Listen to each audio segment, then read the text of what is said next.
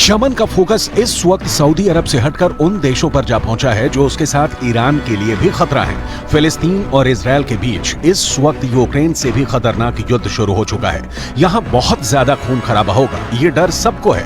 लेकिन अब इजरायल के नए दुश्मन भी सामने आने लगे हैं। सऊदी अरब और ईरान के बीच दोस्ती और यमन के साथ उसकी सुलह ने एक तरह से इजरायल और अमेरिका को बहुत बड़ा धक्का पहुंचाया है, क्योंकि ये दोनों देश अब तक सऊदी अरब को ईरान के खिलाफ अपना सबसे बड़ा मोर्चा बनाना चाहते थे। लेकिन पश्चिम एशिया में आए कूटनीतिक बदलावों ने अब पिक्चर बड़ी कर दी है। यमन और सऊदी अरब के बीच युद्ध खत्म हो चुका है और यमन अब सीधे इजरायल को टक्कर देना चाहता है। लेकिन साथ में यमन की तरफ से एक वार्निंग सऊदी अरब को भी दी जा रही है, जो इस परेड में छुपी हुई है। यमन एक छोटा देश है, बेहद गरीब देश है, लेकिन उसने सऊदी अरब के सामने हथियार नहीं डाले। इसकी वजह है ईरान से मिलने वाली मदद। ईरान ने अपनी मिलिट्री पावर से अमेरिका और इजरायल दोनों को परेशान किया हुआ है। तेहरान में हुई परेड ने इसका एक छोटा सा मॉडल दिखा दिया है। इसलिए बड़ी पिक्चर में युद्ध का जो खतरा मंडरा रहा है, उसमें ईरान इजरायल के लिए बहुत खतरनाक साबित हो सकता है। इन दोनों की दुश्मनी किसी भी वक्त युद्ध में तब्दील हो सकती है। इसमें कोई शक नहीं कि पश्चिम एशिया में इजरायल और ईरान एक दूसरे के सबसे बड़े दुश्मन हैं। दोनों ही हमेशा एक दूसरे को मिटाने की धमकियां देते हैं। अब इस परेड में अपने अंदर की आग दिखाकर ईरान ने साबित कर दिया है कि उसके खिलाफ चाहे जितनी भी आर्थिक पाबंदियां क्यों न लगा दी जाएं, उसकी ताकत बढ़ती ही रहेगी। हमास जब लगातार इजरायल पर रॉकेट दाग रहा है, उसमें ईरान का खतरा कैसे इजरायल को मिट्टी में मिला सकता है, वो भी समझने की जरूरत है। ईरान ने हाल ही में अपनी एक नई मिसाइल का टेस्ट करके बता दिया है कि वो इजरायल को मिट्टी में मिला सकता है। इससे आप ईरान के तेवर को समझ सकते हैं। ये ईरान की नई मिसाइल खुर्रमशहर 4 है, जो टेक्नोलॉजी के मामले में ईरान की बहुत ही खतरनाक मिसाइल मानी जा रही है। ये ईरान की खुर्रमशहर 4 मिसाइल है और इसकी रेंज 2000 किलोमीटर है। ये 1500 किलो तक का वॉरहेड ले जा सकती है और खुर्रमशहर 4 इतनी सटीक है कि यह मिसाइल अपने टारगेट के 30 मीटर के दायरे में ही गिरती है और 13 मीटर लंबी इस मिसाइल को लॉन्चिंग के दौरान ही खत्म किया जा सकता है, क्योंकि जब ये अपने टारगेट की तरफ बढ़ती है यानी टर्मिनल स्टेज में, इस मिसाइल की रफ्तार करीब 20,000 किलोमीटर प्रति घंटा हो जाती है। इजरायल के किसी भी मिसाइल डिफेंस के लिए इसे रोकना आसान नहीं होगा। इसीलिए इजरायल अब लगातार यहां पर घबराया हुआ है, क्योंकि उसके पास इसका कोई भी विकल्प किसी भी तरीके का नहीं है। ईरान और उसकी मिसाइलें अभी इजरायल से दूर हैं, लेकिन कब ये बम इजरायल पर फटने लगे, इसके बारे में बाइडन भी कुछ नहीं जानते। फिलहाल इजरायल हमास के रॉकेट से जूझ रहा है, जबकि ईरान की मिसाइल तो इससे 100 गुना ज्यादा तबाही मचा सकती है। ईरान के राष्ट्रपति इब्राहिम रईसी ने इस मिसाइल के साथ अपना बहुत खास वीडियो भी शूट करवा चुके हैं। हाल ही में तेहरान में हुए एक डिफेंस शो में खुर्रमशहर मिसाइल के आगे वो चलते हुए नजर आए और फिर ये वीडियो वायरल कर दिया गया। इसमें रईसी 6 खुर्रमशहर बैलिस्टिक मिसाइल के आगे चलते हुए नजर आ रहे हैं। आपने ईरान की मिसाइल देखी, अब उसका नया ड्रोन देखिए। परेड में ये नीले रंग का ड्रोन इजरायल को सीधा सीधा टारगेट बनाने की तरफ इशारा कर रहा है। हाल ही में इस ड्रोन को लॉन्च करके ईरान ने अमेरिका और इजरायल को बहुत बड़ी वार्निंग दे दी है। इस ड्रोन को दिखाकर ईरान ने अपने दुश्मनों का हाथ काटने की धमकी दी है। ईरान ने कहा है कि उससे जो टकराएगा उसका हाथ कलम कर दिया जाएगा।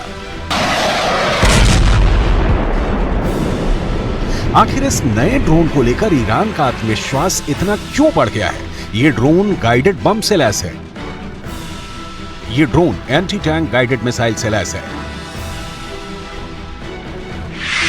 इस ड्रोन का नाम है मोहाजिर 10 और यही ड्रोन पूरी दुनिया को दिखाकर ईरान ने 2 देशों को बहुत ही खतरनाक चुनौती दे दी है।